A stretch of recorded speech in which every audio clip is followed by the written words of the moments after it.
ओडिशा पई गौरव आनिले बरगढ़ जिल्लार Prateek Maharana. South Asian athletic federation junior athletic championship रे 2टी रौप्य पदक जीति निजर क्रीड़ा कौशल और प्रतिभा को प्रमाण करछंती। से 200 मीटर दौड़ रे 21.41 सेकेंड रे रेकर्ड सह रौप्य पदक जीतिथिले, जहा पूर्व रेकर्ड को भांगितला।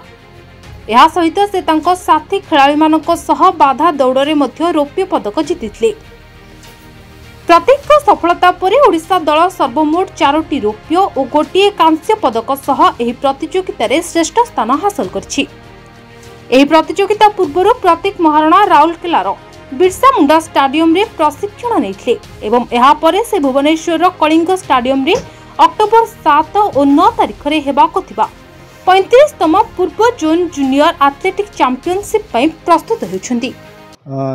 गत जून मासरे यूथ नेशनल चली यूथ नेशनल रे मो 221.65 सेकेंड दौड़ी नेशनल रिकॉर्ड देथिले और सेने मोर साफ गेम लगी सिलेक्शन होता। यहाँ साफ गेमटा सेप्टेम्बर 11 रु 13 तारिख चेन्नई ठारे होता। चेन्नई रे 200 मीटर 21.41 सेकेंड दौड़ी सिल्वर मेडल पाई और 4x100 रिले आम इंडिया टीम सिल्वर मेडल पाई। मु Shiv Mishra senior athletic coach Rourkela head coach APO team. प्रथम मु पश्चिम ओडिशावासी एवं समग्र ओडिशावासी को मु नमस्कार जनइबी। तांकर बेस्ट विशेष एवं तांकर आशीर्वाद पाई आज प्रतीक रिजल्ट सारा भारत वर्ष रे आसीची एवं भारत पाई दीटा रौप्य पदक से जीति। आउ नेक्स्ट मु कहबी एटा यूथ नेशनल रे हमर प्रिपरेशन होइतिला राउरकेला एपीओ टीम तरफ रु।